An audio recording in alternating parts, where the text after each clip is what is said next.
Hi, since this is one of our first videos for the digital animation class in Adobe Animate, let me just remind you of a couple things. One is I'm going to show you how to do these things on a Mac. So if you're on a PC, you're going to be responsible for figuring out the differences and shortcuts and things like that I mentioned, which is really easy to do today in Google or using Google.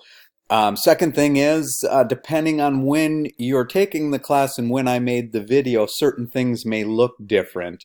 But you should easily be able to figure out, if something's just moved a little bit, that shouldn't be too tough to figure out. You can try Googling it, and then if it is an issue, obviously let me know. That's one of the key things about my videos. I do want to know if there is a mistake or something that is not understandable.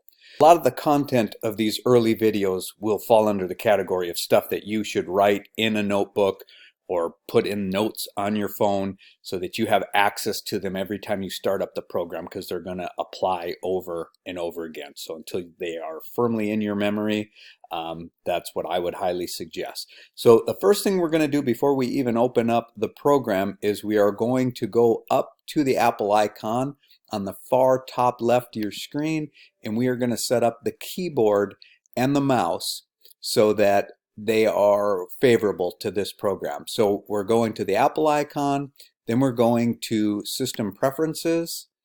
We're going to start with the keyboard, click on that, and we want to check this button to use the F1, F2, etc. keys as standard function keys. What that does is it makes it so that if you press F5, it is the F5 function that happens, not the thing that's pictured above it. So a good example that you're probably all familiar with is F11 and F12 are the volume up and down keys. If you don't check this button and you're playing iTunes, those buttons would work to turn the volume up and down. Now we're changing it so that it does what is the default in the programs that you're using for F11 and F12. So therefore, if you want to use the volume key up and down, it's not disabled. You just have to hold down the FN key on your keyboard. That's Frank Nancy. It says that right on the key, FN. Hold that down, then click one of the function keys and it will do what you're used to doing. Okay, then the other thing, we'll go back to the main menu here. For the preferences, and then we're going to go, let's just click that so that it visually takes us back there, and then we're going to go to the mouse. Now I'm doing this on a laptop, but I'll explain to you what you'll see if you're doing this on a desktop computer. You will see over here on the left, it will say left, like left click, maybe something like that, or left function. And then on the right, it's probably going to say the same thing. So click on the little drop down menu on there and change that to right. So what that will do is if you press to this side of the mouse, it'll give you left click function. And if you press to the right side, it will give you your right clicking that you might be used to from a PC. There is no save button when you make changes in the preferences, so you can just simply close it down. To open up the program, if you have an icon down at the bottom of your screen that says AN and you hover the mouse over it, you'll see it'll say Adobe Animate. It may not say this exact same version here. I'm making these with Adobe Animate 2020. If you do not have that, then you go up to the magnifying glass that is at the very topmost right-hand corner of your screen. Click on that and start to type in Adobe, and as soon as you type in just a few words after Adobe, like AN, it's going to give you a hit of Adobe Animate. If you don't see that, then it's not installed in your computer, and you would obviously have to let us know that there's a problem with your classroom computer. Then you double click on this, and it will open up the program. Now, you may be prompted, to download this font. That's perfectly fine. Just click download, and then it should remain on the computer and shouldn't ask you that in the future, hopefully. Okay, new to Animate. Now, if you're doing this on your own at home and you got plenty of time and you want to watch a little tutorial, click yes, and you can pick up some more stuff. But if you just want to follow along with me in my videos, then click no. And then looks like, yeah, it's going to take us to this screen. We can forget all about that, and then we can just go up to File and New.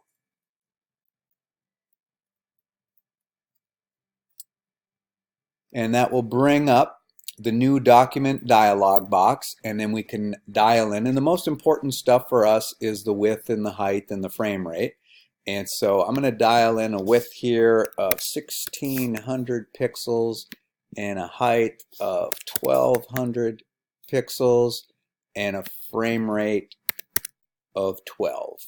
And we always use ActionScript 3.0 in this class. That is the ActionScript that lets you write play buttons, stop buttons, the things that I'm going to show you later on. If in the future you're designing for web, just so you know, you would probably select this HTML5 canvas, and then you write plain and simple old, well, it's not really plain and simple, but JavaScript, just, you know, the computer language for the internet for the last 20 some years. But again, we use ActionScript 3.0. Click Create. It's going to open up the document, and then we have what is known as the stage. We have the tools over here, and we have properties over here. Here's an important thing. If your screen does not look like mine, like, you know, let's just say it looks pretty messed up, things are all over the place on here, or just anything where you want to get it to look as much like mine, I'll be doing most of my stuff, and I'll clearly let you know if it's anything different, but I will be using the workspace over here of Essentials. So if yours is set to anything else, change it to Essentials, and then go back up to there one more time and click on this right here, which should reset it. Are you sure you want to reset Essentials? Yes, I do. And if you find yourself tweaking things a lot in here as you become a pro at this program, then you may want to go up here and save your own workspace so that you could reset to your workspace rather than go all the way back to Essentials and have to make a couple tweaks. But that's more advanced stuff. For right now, we'll stick with this.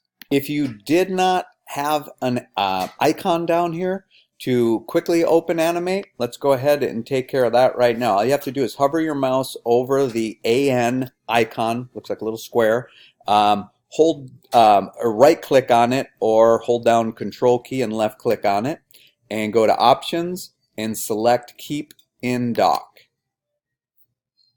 Next one is so important that if you were assigned the take-home quiz, it will be on there. In this class, we do not use, the answer to that is advanced layers. And let me show you now how to turn that off. You go to Modify, Document, so that's the answer to that second question there.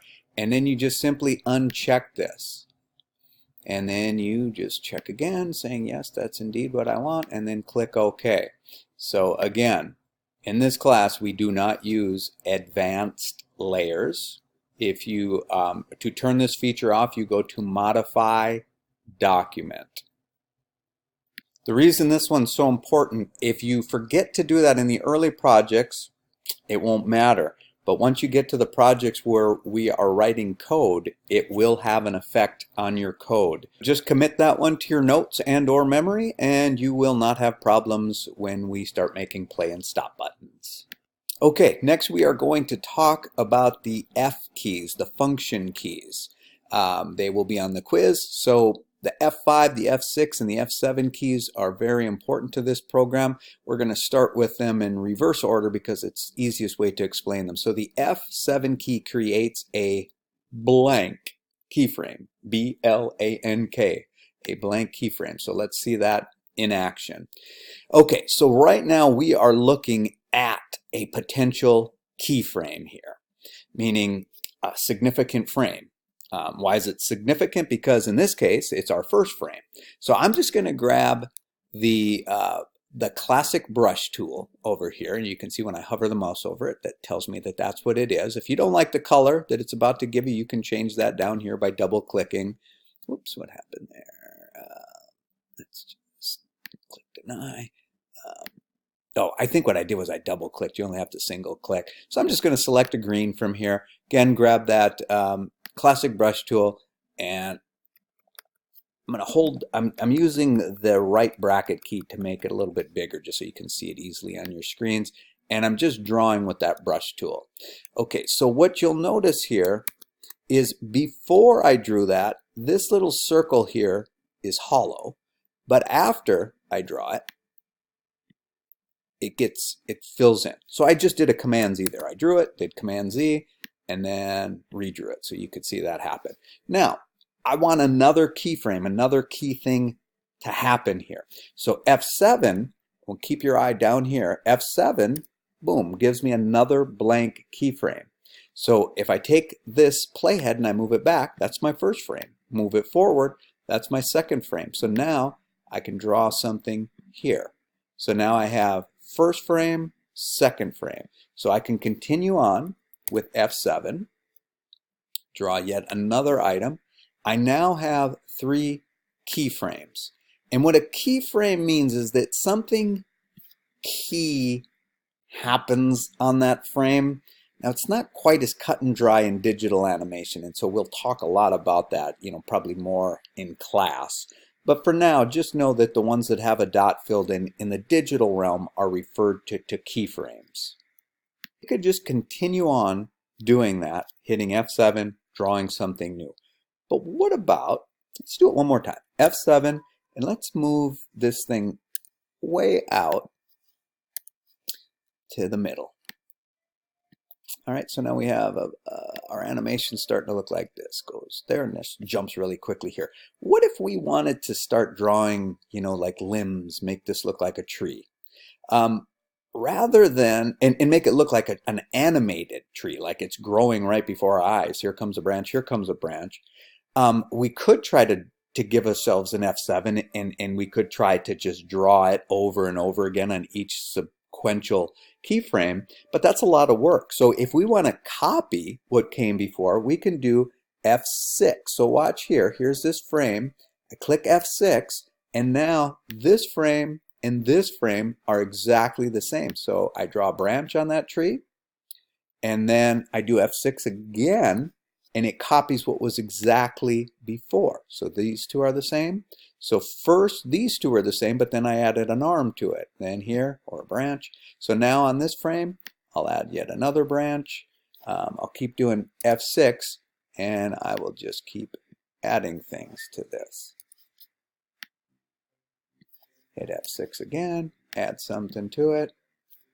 Hit F6 again, add something to it. You get the point. So you can make a seemingly complex video or animation, but all you're really doing is just adding one new thing each time. It's not like in the old days when they had to draw this from scratch on each and every frame of celluloid.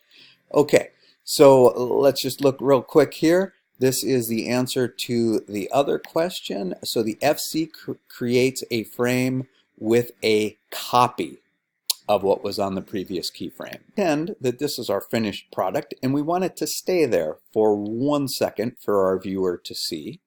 We're at 12 frames per second. Now that would mean that we would have to draw this in the old days 11 more times.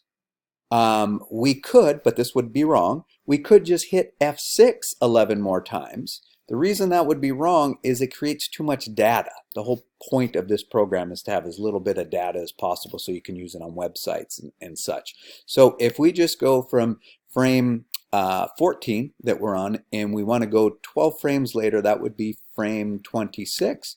We can just click on frame 26, hit F5, and there we go.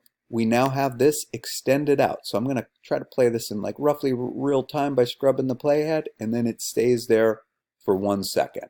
So the answer to that next question is the F5 key extends. And next, let's say that that was too long. We didn't want it to stay for 1 second, maybe just a half a second. What the way to get rid of frames, click on a frame and do Shift F5. So I'm clicking on it once, twice, 3 times. You can see it just gets shorter each time. So holding Shift and then clicking the F5 key removes frames.